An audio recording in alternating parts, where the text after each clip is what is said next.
In this video, I'm going to introduce you to the Lemlist tool from A to Z. The goal is to find out whether this solution already covers 100% of your needs, then to get to know the most useful features, and finally to be able to quickly launch your first successful campaigns and analyze them.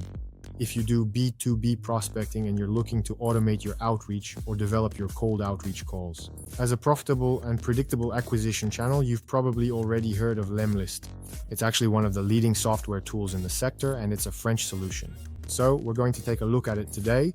My name is Antoine. I'm the co-founder of Agent Sendo and the B2B Ninja training programs. I've been a cold outreach expert for 10 years now, and today I also rely on AI to achieve even better results. I've helped dozens of B2B companies with our agency to sign more clients thanks to lead generation machines. And I've also trained a little over 1,000 students in lead generation. All right, let's get started. So what is Lemlist and who is it for? Lemlist is a cold outreach tool that allows you to do pretty much everything you can imagine today with this acquisition channel. It's a solution that is now very comprehensive, has expanded year after year, and always has an ambitious roadmap. Who is it for? As they themselves say, their three official ICPs, let's say, are sales teams, all salespeople, SDRs, and entrepreneurs. So indeed, you can use it whether you are a salesperson yourself, whether or not you have experience with the technical aspects surrounding cold outreach or go-to-market engineering. It's a platform that is designed to be used in a completely intuitive way without any particular technical skills. But it's also used by RevOps or players like us, Sendo. Our agency uses it because we believe it's the best tool on the market to really be at the heart of our strategies and to coordinate and organize campaigns, even though we use other tools in our stack, because for certain aspects, for certain components, we use specialized tools that are even more powerful. But when you're a salesperson or just starting out, the strength of Menace is that you can do almost everything on the same platform without having to connect tools or transfer data. And then their latest target audience is also entrepreneurs, because co-founders who still have a small team will generally have to handle prospecting themselves and generate their own leads. So that's who it's for. They have a lot of competitors, solutions like SmartLead, Instantly, Woodpecker, and some other very good solutions as well. But for us at Sendo, we made the historical choice to use Lemlist to base certain processes on it, because overall the tools are more or less equivalent in terms of pricing. There's uniformity in the plans and a certain uniformity in the features as well, but there are still some differences. We find that the Lemlist roadmap is coherent, it's ambitious, and they deliver quickly and efficiently in general without bugs, and that allows us to have a tool that is robust and effective. And here at Sendo, we have great confidence in the Lemlist teams. Let me clarify. By the way, this video is not sponsored. I'm talking about it because I objectively think it's the best tool on the market today. I have an affiliate link available in the comments because indeed I participate in the affiliate program. So if you use it, this link gives you a 5% discount, which can be combined with other discounts. So you might as well use it if you're interested. When it comes to pricing, the main choice will be between the plan called Email Pro and the Multi-Channel Expert plan.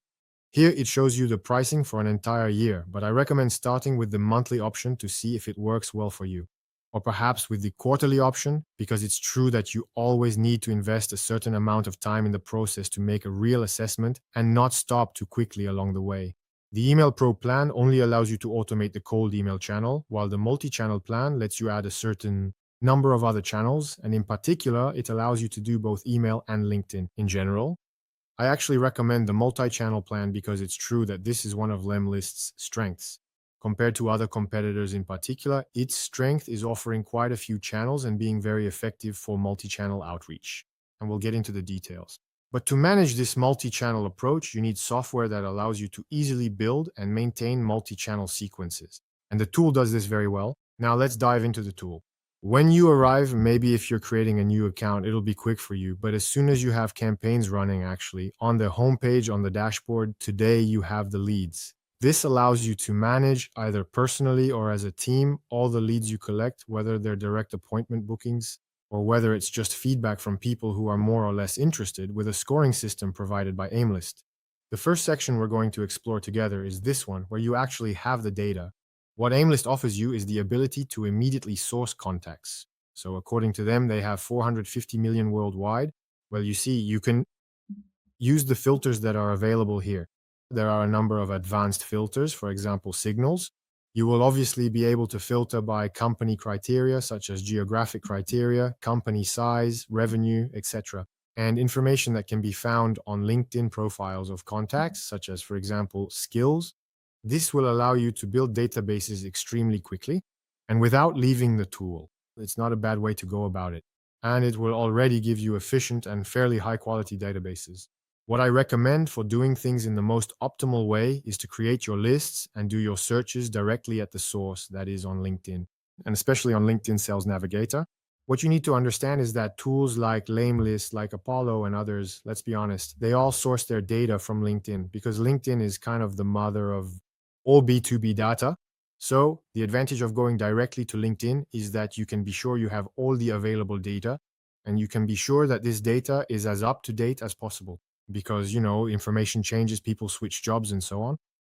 And it's important to have data that is as accurate and as fresh as possible. Because, for example, if someone has changed jobs and you approach them saying, "Oh, I saw you were doing this at such and such company," but by the time they get your message, that's no longer true, obviously that's not going to look good. Today, it's a bit unclear how software like Lemnis sources this data. We can easily imagine that there's a sort of war between this type of software and LinkedIn. In 2025, LinkedIn abruptly cut off access to Apollo.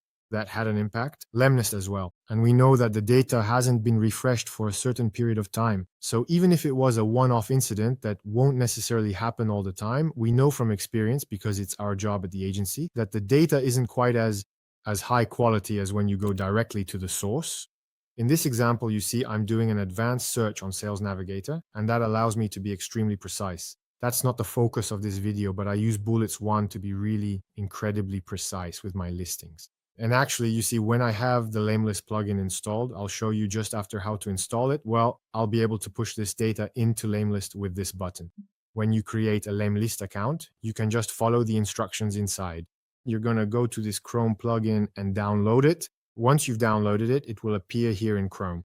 And by simply clicking on it, you'll get a window. So I'm already logged in, but for you, a window will simply pop up asking you to sync your account. LinkedIn, it syncs with just one click as long as you're already logged into LinkedIn in the same Chrome session, that's all. So you log in with one click and you'll see this modal window we're looking at right now. You can uncheck or check the Gmail option. Basically, in your Gmail, if you want to use it, it will simply add it for you. Options to use certain features of Lemlist for prospecting directly within your Gmail. If you find that useful, then once you're on a search results page with a list, whether it's Sales Navigator or standard LinkedIn, you'll see this and you'll get this little pop-up, the Lemlist logo you see on the right. When you click on it, it lets you manage where you push this data. For example, here I have several teams. We'll do a test on Sendo's Lemlist. I just created a test campaign on my Lemlist to show you. You can push the profiles either one by one or the first X profiles. But generally, what interests us is to push all the profiles because we've targeted them correctly. We've checked that the targeting is relevant with no out-of-scope profiles, no profiles outside the target. So I'm going to go ahead and send all the profiles from all the pages of my search. So right here, you mainly need to select the campaign into which you want to push these contacts. I'm going to take this little test, YouTube. We can push them as contacts to create lists that we'll reuse later in campaigns, or we can directly push them into an appropriate campaign. You have a little option here that allows you to make changes if needed. A setting that can be important, which lets you deduplicate at scale, only at the campaign level, or to deduplicate across your entire Lemlist account. And that can be important because you don't want to apply too much marketing pressure and you don't want to be seen as a spammer. So if you actually send multiple campaigns, for example, at the same time to the same profile, that can be quite problematic. So if you want to play it safe here, you can change this option and, for example, remove the leads that are already in any campaign. And in that case, the deduplication will be stricter. And finally, you have these three options, which allow you, if you wish, to enrich directly by pushing the leads into the campaign. You have enrichment on LinkedIn profiles, which will explore the contact's profile page and enrich it. It will add a lot of data on everything it can retrieve. In addition to the scraping, which is in quotes a more superficial scraping where you only get the basic information. So here you're really going to find everything, like all certifications, past experiences, all the studies completed by the contact, etc. And sometimes to then personalize your approach. It can be very interesting. So if you check this box, if you check the next one, it will allow you to find verified emails. So, based on information like the person's first and last name and also their company, we have a system that works in a cascade with different data sources that are managed directly by Lemlist. This will allow you to find a certain number of emails directly. And finally, if you need to make calls, you can also activate the same system to find as many phone numbers as possible. And we're talking about direct lines that also let you get past the gatekeeper, secretary. Then, as you can see here, you have a small number that corresponds to the credit, Lemlist. As soon as you choose a plan on Lemlist, you automatically get a certain number of credits allocated to you, which allows you to activate this type of enrichment, or as we'll see later, also activate prompts to generate personalized icebreakers. So things like that. Well, the Lemlist credits are reasonably priced, and you can optimize costs if you use other tools. But again, if you want to stay within the solution and not waste time connecting with other tools, it's a very good option. Because really, in just a few seconds, you'll be able to enrich this. But as you can see, each action doesn't have the same cost. In fact, phone numbers are the most expensive. So it uses up your credits. 20 credits per phone number found. And that's how it works. It only uses credits if it finds the information. For emails, it uses 5 credits per email found. And for profile enrichment, it uses 2 credits. So here I'm going to uncheck all of them because I don't want to use credits unnecessarily. But I'm going to click the button here to show you what happens. So now it's telling me it started, the scraping is underway. And so right now, at this very moment, I had 0 leads in my campaign, and we'll soon see the leads coming in. And you see, I was just talking, it's actually super fast. Boom, 418. That's exactly the total number of results we had here. So you see here, we don't need to use another scraper or anything else. It sends us the data directly. And what we get by default without enrichment, LinkedIn Advanced, it's all this information. So the first name, the last name of the person, their LinkedIn URL, the company name, etc. Keep in mind, you see here we're inside a campaign and we're in the tab, lead list. With this button, you can also display certain fields that are hidden. This allows you to see if, for example, occupation has been hidden. So that's the job title that's retrieved, which can also be a very interesting field. Now, I'm going to show you the enrichment. I'm not going to run it on more than a few contacts so I don't waste too much. My credits, but basically you can select whichever ones you want or you can select them all at once. And then here you can do the same thing as we saw before with the plugin that opens directly in LinkedIn. You can choose the type of enrichment you want. We'll start with this one, the enrichment on profiles. LinkedIn. Here you can see that it's actually running and it's going to add a certain amount of information. For example, it found the website that corresponds to the company where this lead works. And as soon as we want to use AI agents to create highly personalized customizations, the website is very important because it will allow the agent to explore inside the site. But there are quite a few other pieces of information that will be retrieved. You can see here, if I display the columns that are hidden, I have a bunch of new ones that have appeared. So for example, I don't know, I'll have company specialties, company tagline. I'll have all the schools attended during the prospect studies, everything related to volunteering projects. So these are also things we can potentially rely on. We also have the tagline and the summary of the contact. And it's the same here. If you want to draw information about their background, these are good columns. These aren't pieces of information that will always be present because it depends on whether the contact has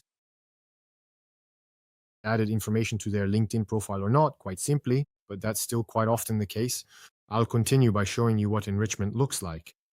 Email, there you go. You see, I'm going to burn 35 credits for this contact. And when I say I'm burning 35, actually not necessarily.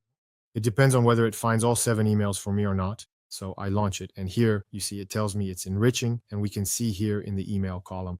So it's already found 3. And actually here we can see that it's running its cascade, its enrichment waterfall.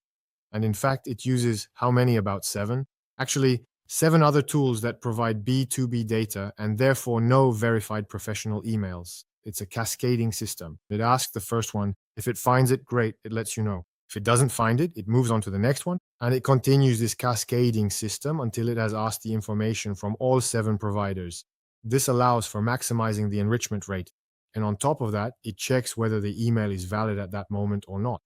Because sometimes there are emails found by this type of software that actually turn out to be false, notably because there is a kind of expiration over time. And once again, when people change jobs or companies, well, their emails become invalid. And that's something we want to avoid using because it creates bounces and destroys deliverability. I've made a video on the topic of deliverability that you can watch to get a detailed explanation of all this. But obviously, it's extremely important in the long term when you're doing cold emailing. So here, in fact, in addition, it puts you in this deliverability column and shows you a status. And you'll see several types of statuses: deliverable in green, risky in yellow, and undeliverable in red, which you absolutely shouldn't use. So this gives you good guidance to know whether or not you should use this channel. We have the sending status, so for now, nothing has been sent. And you can see here that it found 4 emails out of 7, so it didn't use up 35 credits, but it used up 20 credits 4 times 5. So we've seen how you can source data either with the internal feature or by going on LinkedIn and using the Lemlist Chrome plugin. So that's how you source your data and send it into campaigns. Then all the contacts you collect, no matter which method you use, end up here in contacts. By the way, you can import new contacts, and you can also import them in CSV format. If you've done a specific scraping based on a particular strategy and you've collected the data as a CSV, you can import it. Here, if you've obtained the database, I don't really recommend it, but you can still import it and apply the necessary checks. The email checks we saw earlier can be used to clean up this database, actually. Everything is possible. And you can use these different import methods, whether it's for contacts or within each campaign. So here you'll see everything is under contacts, and you have filters that also allow you to manage this data, which then belongs to you. You have the same tab for companies. It's the equivalent for accounts for companies. And you have statuses like this, which allow you, if you want to use Lemlist as a kind of CRM or pre-CRM for lead generation with colleagues or your sales team, to qualify them, for example, as an opportunity, a lead or an existing client. This then allows you to manage your prospecting by having up-to-date information on the status of each account you are targeting. Now we can move on to the next section. And here we're really getting into the heart of the machine, which is the campaigns. So when I get to the campaign section, you actually have a dashboard with all your campaigns where you can go in and edit them and where you can check the metrics, which we'll come back to later. As you can see here at Sendo, we have a specific naming convention that helps us stay organized. I talk about this in other videos where I also share our documents and internal dashboards with you. You can retrieve and use them. There are actually formulas on Google Sheets that give you this naming convention based on filters for searches that correspond to each campaign. But overall, what you should take away here is that I recommend getting organized right from the start. Because if you don't name your campaigns properly at the beginning, if you only have 2 or 3, it's okay, but pretty quickly you risk getting lost. Then to understand what works and what doesn't, and to be able to analyze. It's really in your best interest to be well organized from the start. In any case, when you create a new campaign, by clicking here, you now have the option to do it with AI. It's a feature that gives pretty decent results. However, you always need to be careful with AI. Basically, you'll start from an example of your ideal target. It will try to find lookalikes and will also completely write out your campaign for you, so it's pretty impressive. The only downside is that you don't have any control over it at all right now. In any case, the way the feature is designed, and you can see it's still in beta, so you can't go back and edit afterwards, and that's still a bit annoying. So you'll have to decide if you want to test it or not. Right now, AI will never beat a human who has expertise and knows how to do cold outreach. In any case, when you create campaigns, you'll have different options. We'll see that. And you can see here, there are also quite a few templates. So if you're starting from scratch and you're a beginner, you can absolutely use the templates. They'll give you a number of ideas on how to proceed. Specifically, how to structure the campaigns, which actions to put one after the other. So maybe we'll take a look and try to pick something classic. Well, this is pretty standard. It's a campaign that's going to be multi-channel, and the goal is to close deals with your ICP. So it's pretty standard stuff.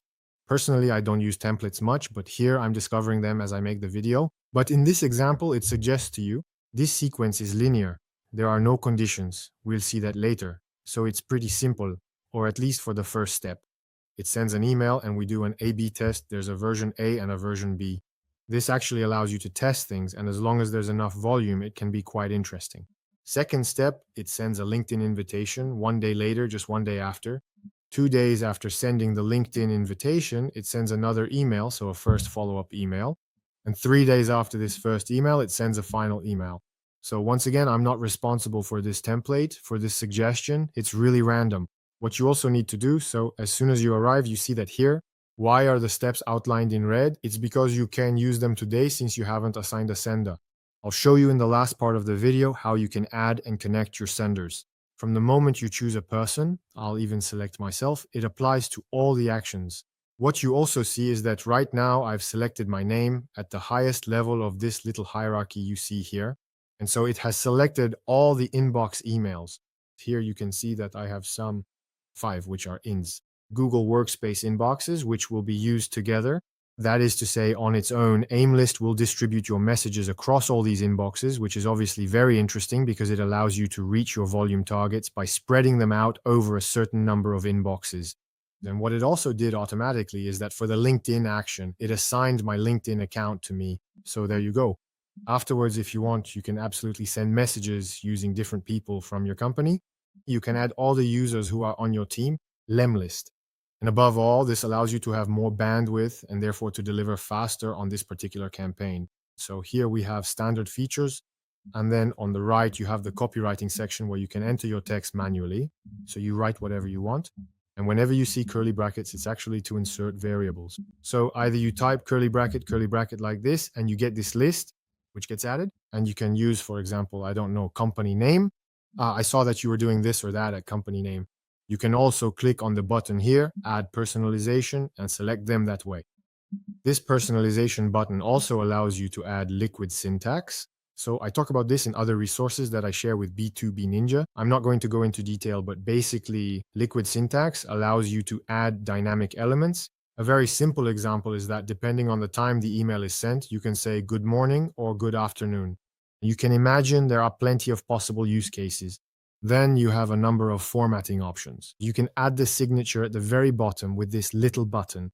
This adds a signature dynamically. Here it's dynamic, and you can see that if there are 3 senders, it works well. It adds the correct signature of the right person depending on which sender is used for that contact. Exactly. And the feature that's really useful for thinking about your copywriting, for projecting, challenging, and improving it is this feature, preview. When you click preview, it opens up in a Google Mail format to put you in the shoes of your recipient who will receive your message. Basically, the elements, for example, the signature which is specific to the sender is replaced in blue. Everything that's syntax will be shown in green. Here, some data is missing, but you can't see, but you'll also see all the variables that are replaced. I'll show you this with our YouTube test where I have 418 people. And similarly, we'll start with a standard email. So quite simply, you type the message you want and you add the variables you want. So we're just going to show you that by doing this, when you look at the preview, it will correctly replace with the right information. And you can see here that you can change the lead to get an idea of what it looks like, with a few examples where the information will change, etc.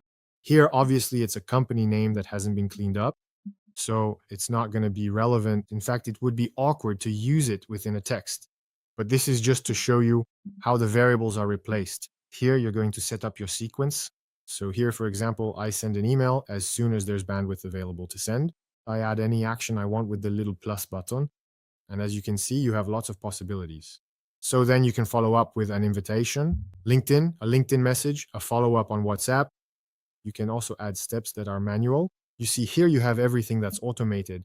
So this will be handled completely automatically. When you launch your sequence after the delays you've set, everything is managed by the system. You can also choose to schedule steps, manual ones. This will create tasks for the users on your team. Lemlist.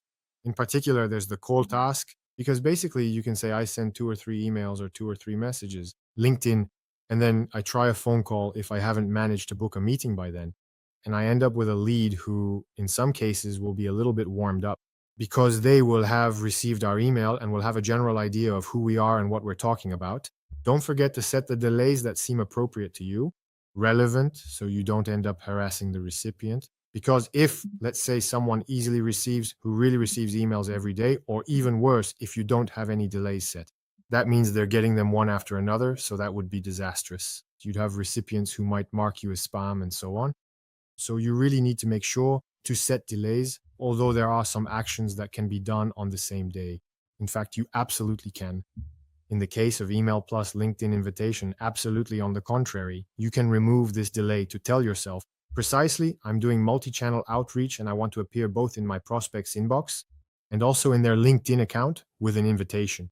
So here we've looked at linear sequences, but just so you know, you also have the option when you go to the tab here, conditions, to add conditions that will create a branching system for you. Now, this can be useful for a number of things. I don't recommend overcomplicating your sequences at the start. If you're just starting out, I suggest doing simple things that you can easily analyze. And to add conditions, to add different channels in a very gradual way. For example, a condition that can be quite useful is knowing whether an email address has been found for this lead or not. If you just leave the email condition as it will be true as soon as there is an existing email. That is to say, as soon as this column is not empty, the condition will be true. You will end up in the yes branch. If, in addition, you specify, for example, that you only want it to be true when the email status is set to deliverable, that means you will only use emails that have been categorized as deliverable. So, for example, you could imagine that if you have an email that has been verified and is safe to send, you will mainly use email actions. Of course, I can also combine that with LinkedIn actions. However, in the branch where we didn't find an email, we systematically have the Sales Navigator URL. If we've properly sourced it from LinkedIn or directly in Lemlist, at that point, I can decide to use a LinkedIn action. Knowing that, traditionally, we'll start by sending a LinkedIn invitation since we're not necessarily connected with the prospect, and then we'll want to use the action that allows us to send a message. In an invitation, you're limited to 200 characters, so you really can't say a lot. It's pretty short. But in a regular chat afterward, you have 8,000 characters per message, so you can say whatever you want, even though it's still better to keep it concise. But here too, you might wonder, well, what actually happens? I send an invitation, and 4 days later, the system will try to send a message. Except that if the invitation hasn't been accepted, that step will result in an error. So it will just create an error and the sequence won't be able to continue. So what we might want to do is add a condition like accepted invite on LinkedIn. And here we also have two options. We either have the option to say, I wait a certain number of days, then I switch to the yes or no branch, or I can select the option to wait until, and here that means I wait until the invitation is accepted. That means that afterwards, for example, 1 day later, I will send a message in the LinkedIn chat. And here we can be sure that the message will be able to be sent. But the downside is that a lot of leads will get stuck at this step. And actually, the sequence will never be completed because there will never be 100% of LinkedIn invitations accepted. So after that, it depends on your strategy and how you want to organize your prospecting. In any case, once you've prepared your sequence, written your messages, used the variables, etc., and once your list of leads is ready, you can go to the Launch tab. And here, actually, you'll get a summary for each prospect. And for each prospect, you'll see exactly the messaging that will be sent. And this allows you to precisely check whether your variables are correctly replaced, if there are no issues, etc. If we go back to our campaign, test YouTube, you see, I've enriched some contacts for whom we found emails. And actually, I'm in the To Launch tab. And this will allow me to check that the variables are being filled in correctly. This will allow me to distribute the sending of my leads. I have filters that also let me decide, okay, I prefer to go gradually. For example, I'll select all those who have a deliverable email. And for instance, here, I can launch the 8 who have a deliverable email. And if I do that, I just need to confirm, and it's done. I'm going to uncheck this little button to indicate that the campaign is paused. But basically, I've launched the campaign for 8 contacts. And so you see that it puts them in the Launch tab for you. You can go back to the entire launch section with everyone who hasn't been sent yet. And there you go, we can check them. And you can launch them one by one, or you can launch them all at once when you're ready. Make sure there are no issues with the variables. Knowing that the list allows you to personalize each message. So actually, if you want to do some ABM account-based marketing, you can absolutely do that. You can create batches made up of just about 10 people, but that are super targeted, or for which you've identified very relevant signals on certain accounts. Maybe people you know yourself as a salesperson, and you'll be able to personalize a hook sentence, 2 hook sentences, however you like. And actually, the rest of the email will already be written, and all you'll have to do is click on personalize and add whatever you want. And in fact, it's saved automatically. Once this lead is launched, it will properly include the additional sentence. And when I leave this window, it will send the message with the extra sentence you added. And you can do this for all contacts. In the Launch tab, it will show you which part of the workflow it's heading to. This also helps you clearly understand what's happening and make sure everything is under control. Has the expected behavior. If I show you another campaign picked a bit at random from our side, you can see that for email qualification, some are marked as risky, some as deliverable, and there are even some that are undeliverable. And so If we set this condition at the beginning of the sequence, it means that all the emails that are yellow or red will be directed to the right side because they will be considered not okay to be delivered. This allows me to check the variables diagonally across my entire batch, then to select them all and launch them all at once. Because if I have 400 of them, I'm not going to bother launching them one by one. But once they're all launched, there's this filter that will dispatch them to one part of the tree structure or the other. You see, there you go. As I move through the different contacts, it grays out the sections that won't be used. When you go back to the first overview tab at the campaign level, you can already see a summary of the metrics.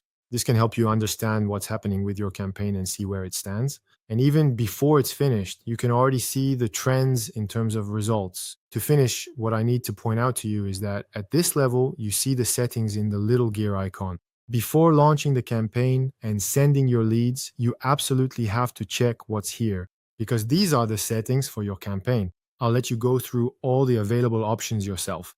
Generally, I enable the AI in Aimlist that automatically tags leads as interested or not interested because this AI in Aimlist very rarely makes mistakes. It's actually quite reliable. However, in some cases, it doesn't know, so it doesn't do anything, which is a behavior that suits me perfectly. And it saves time because it automatically adds tags to the leads, especially for those marked as interested, where you need to be responsive in order to schedule the meeting. The well-known option for tracking link opens. I generally advise you, or at least suggest aiming eventually, not to track them for deliverability reasons.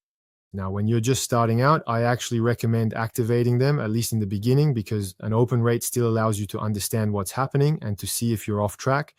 In particular, what largely determines the open rate is the subject line of your email. The subject line needs to be done properly, and it's really closely tied to the open rate. You can even run A/B tests, and you'll see that with one email subject or another, you can get noticeably different open rates. In any case, for us today at S&O, in the vast majority of our campaigns, it's deactivated. And then there's a very important setting, which is the schedule. So you click here, you can create calendar templates, or you can click there to modify this directly. After all, we're in B2B. Obviously, we're not going to send communications on weekends, and we'll send them during business hours, for example, between 8 a.m. and 6 p.m. A very important point is to make sure you're on the correct time zone. Obviously, if you're prospecting in France, you don't want the thing set to New York or San Francisco time. Otherwise, you might end up sending messages in the middle of the night. That's bad. Also, you have the minimum number of minutes between each send. For deliverability reasons, it's better if it's fairly spread out. But for practical reasons, you might sometimes want to lower it. So you see here, it gives you an estimate of the number of leads that can be sent out per day. And so we also want to reach our targets in terms of volume. So we have to find a compromise on that. Another way to be able to contact more leads per day is also to extend your time slots. If I set it to 7 p.m. instead of 6 p.m., it can send 5 more in this configuration. And finally, another way is also to add more senders to your campaign. If you multiply the number of senders, it can send a much higher volume. Then you also have CRM integration, but I won't talk about that just yet. That was for the campaigns and the campaign sequencing tool. Now, to launch your campaigns, you need senders. For that, go to your account, click here on your name, and then go to settings. In the settings, you have the sending settings. And this is where you can add emails, you can add your account, LinkedIn and other channels. So here, depending on your plan, you can add a certain number of emails. When you have the basic multi-channel expert plan, you can connect 5 email addresses. And actually, you just need to click here. So you see here, it explains the rules to you again. And actually, you are allowed to connect to Lemlist email addresses that match the identity of the account you are using. So it clearly explains here, you can add as long as it's John Doe, no matter the domain. There's no problem with that. However, you cannot add more. An email from John, an email from Lola, an email from Emily on the same account. It doesn't work like that. Basically, it's one license equals one identity. And so you can connect both Gmail or Google Workspace emails. You can connect Microsoft, and you can connect via SMTP, IMAP, or any other email provider. If, for example, I use Google, it's extremely simple. I'm just going to follow the usual instructions, just like when I sign up or log into any website with a Google address. And simply by following this process, it will connect it for me. Next, you'll also set up the signature. This signature, which can, as we've seen, be dynamically added at the end of messages. A signature, let me remind you, that should be as light as possible. With best practices that you can also find in the checklist I've put in the description, For LinkedIn, it's very simple. You can see that I'm logged in here, so I can use LinkedIn actions from my account. When you get here, you won't have this, but you'll have a little tutorial that tells you to download the Lemlist plugin we already talked about, and it will guide you through the process. But as we said before, it's very simple.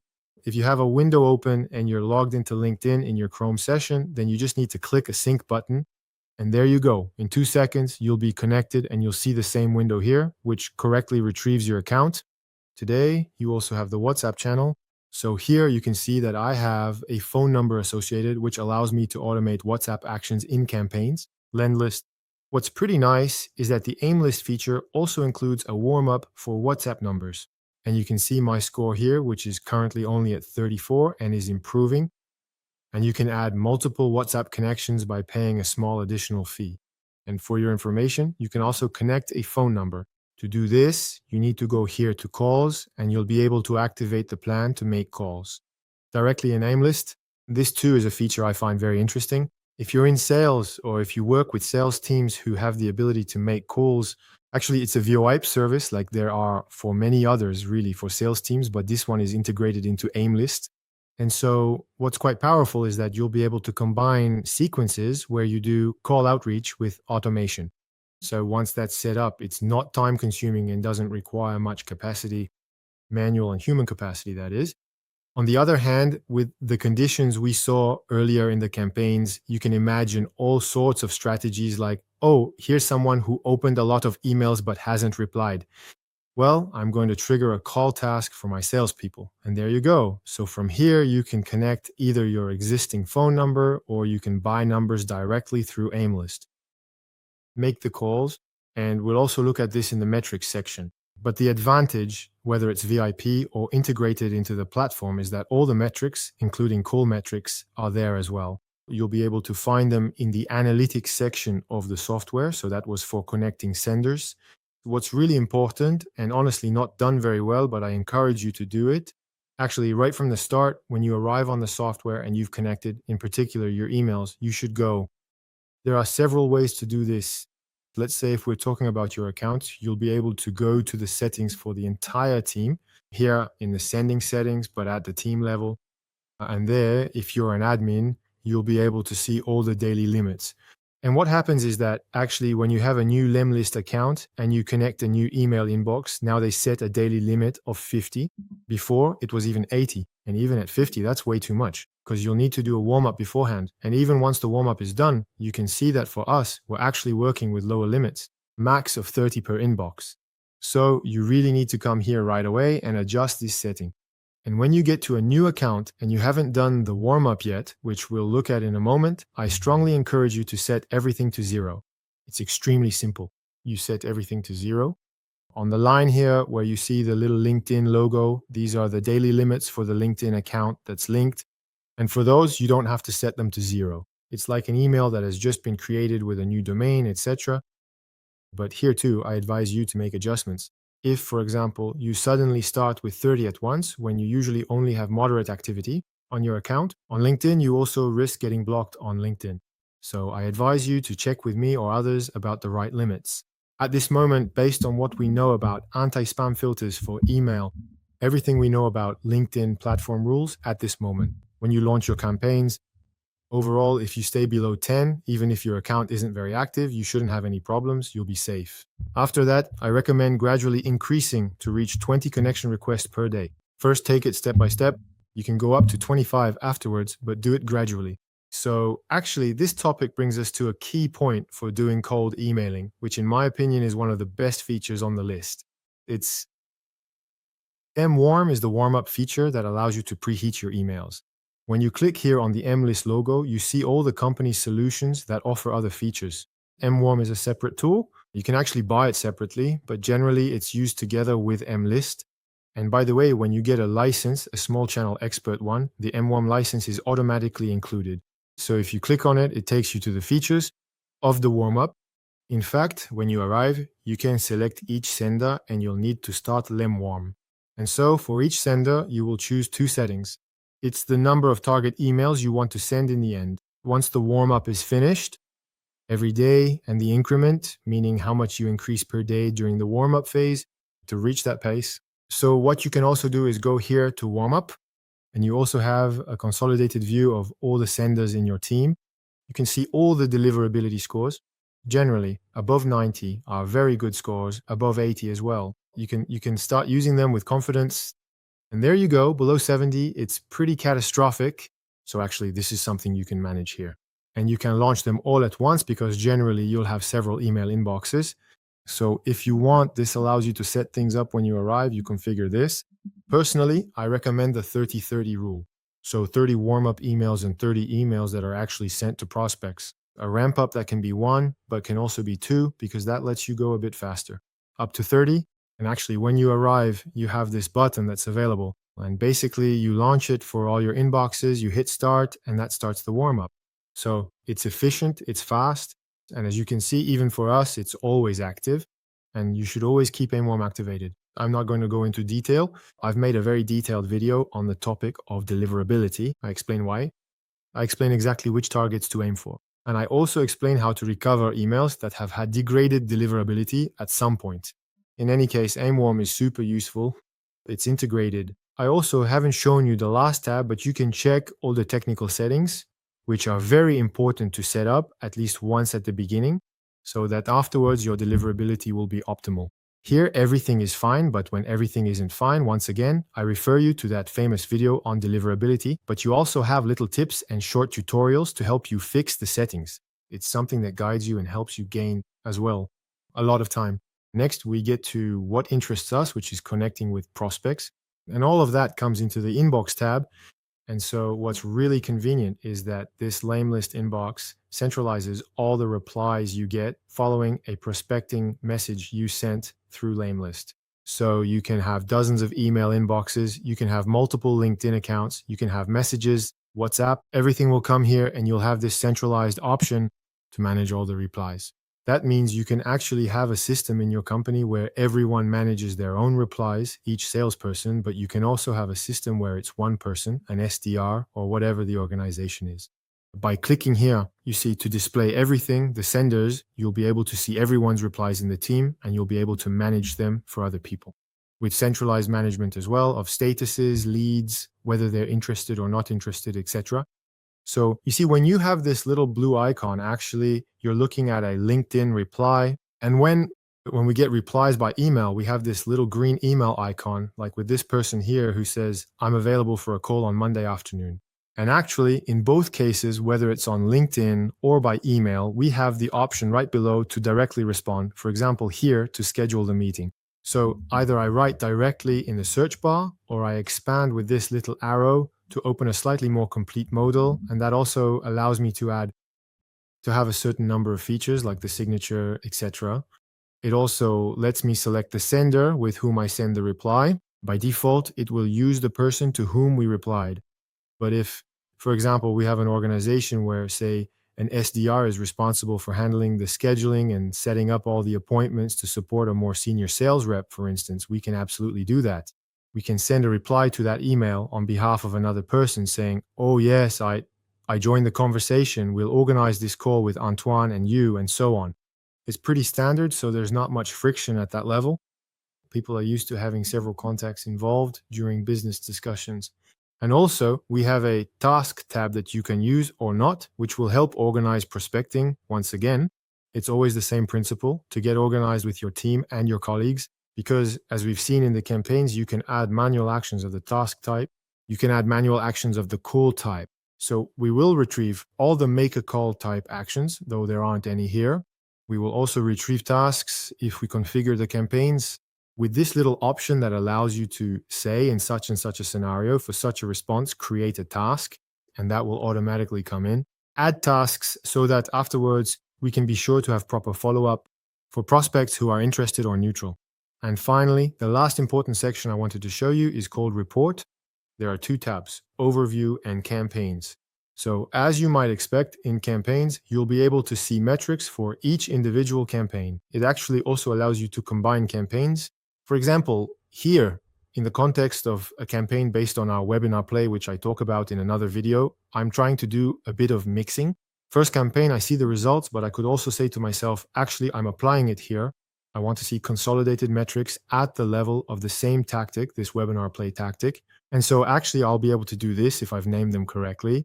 Add the other or others campaigns that are using this same tactic, this one, and well, this one here, and so here. In fact, I have 3 that are checked, which correspond to the same tactic, and I'll see somewhat consolidated numbers so I can analyze the tactic in question, even if there are different ones. Batches inside, so in this example, we sent 160 emails. I don't have the open rate and click rate metrics because I don't track them for deliverability reasons, but that's a choice. And I have the number of replies with the response rate, also the number of interested people, and the number of bookings. Actually, this is linked to the mcal that we see here, which is another solution from Lemlist, but we didn't use it in this campaign, so it's at 0. But it's not because there were actually 0 meetings booked in reality. Actually, I think they were all booked. So it's a metric you can take into account or not, depending on whether we've integrated with Glemcal. And in the LinkedIn channel, we have the same metric. We can see the number of people who were invited, the number of messages that were sent. We can see an acceptance rate, and we can also see a response rate and the number of people interested. Now I can move on to the overview tab. And so in this overview tab, as you can see here, I have different tabs that I created. Why? Because actually in this reporting section of the Lemlist, when you come in with a new account, you'll have this kind of chart already set up, but you have the option to add. You have a tab and you have the option then to add widgets inside, and you can pick from all the types of charts offered by the Lemlist. That's pretty interesting since it allows you to create your own metrics dashboard with the data that interests you and to have themed tabs like this, so you can do everything. So what we did, I'll show you actually, we have a first tab, which is the sending volume. Actually, it's a tab that mainly allows us to see if our volumes are stable, because always for deliverability reasons, and in any case for our objectives, we want to stay stable. And so overall, we want there to be not too much variation in that. I can look, for example, at last month, a bit more variation, and that we need to try to stabilize. Next, we have what we call bi-monthly reports, since there are 2 per month, with a certain number of metrics that we look at specifically over the last 15 days. In all the reports, I always have the option to change the dates, which will obviously change the metrics quite a lot. This is something we also manage for all our clients, and it allows us to have a fairly general overview of what's happening. I'm not going to go into detail because there are some subtleties. Are these calendar-based metrics? Are these cohort-based metrics? So you have to be careful to analyze the numbers correctly. We also see that most of the campaigns don't have any opens. Actually, this number is incorrect. There might be one where we left open tracking enabled, but for most of them, we no longer track it today. So you should also know that this number is incorrect. So as always, you need to be careful with metrics. When we analyze, it gives us interesting insights about replies, reply rates, interest rates, and also checks that the sending volumes are consistent, etc. And we also have the overview tab, which gives an overview of all the campaigns. Same thing, you need to be careful. You have to click here to display them all. Otherwise, the consolidated metrics at the top will give you something inaccurate. But here, it allows us to see the statistics for all the campaigns. And then, for example, I can filter, or rather sort, then filter by the interested metric to see first the ones with the highest interest rates. For example, we have more than 7% interest, we have 3%, 2%, and so on. And this also allows us to quickly identify which campaigns are performing the best, and so on which ones. We will try to repeat the approach and put in more volume and therefore more contacts at the start. And we also have the possibility to get information, as I mentioned earlier, about the calls. On the cold call channel, it can be quite interesting to identify which time slots are best for connecting with someone by phone. With our prospects, there are often patterns that emerge, provided you have enough volume, meaning you make enough calls. And we often see patterns depending on the web, the industry, and the positions of our targets. And well, there might be times, maybe not late in the morning, but a bit later in the evening when people are starting to leave work, periods like that, which it can be interesting for actually getting someone on the line. So all of that, these reports, these reporting templates that I set up using the flexibility offered by this section in the Lemlist. I haven't created any documents today. So sometimes, I make comments about free resources. In fact, there's one in this video, but today I haven't made any documents that would allow you to reuse these dashboards as templates, or at least to copy them. And if you think it's interesting, feel free to let me know in the comments, and pretty quickly, I can at least give you the names of the widgets to use so you can recreate the same setup. There you go. Now you have a complete overview of Lemlist, from creating your lead base to launching campaigns and tracking your performance. What you need to remember is that Lemlist isn't just an email sending tool, it's a complete multi-channel prospecting platform designed to make your outreach more personalized, more automated, and above all, more effective. If you're just starting out, I recommend once again that you begin simply. Create your first campaign, test your messages, gradually explore variables, AI, conditions, and other channels, but don't mix everything together right away. If you have any questions, ask me in the comments of this video. And if you found the video helpful, remember to like, subscribe, and turn on the bell so you don't miss upcoming videos on growth marketing and go-to-market engineering tools. Thank you for watching until the end. See you very soon for the next video.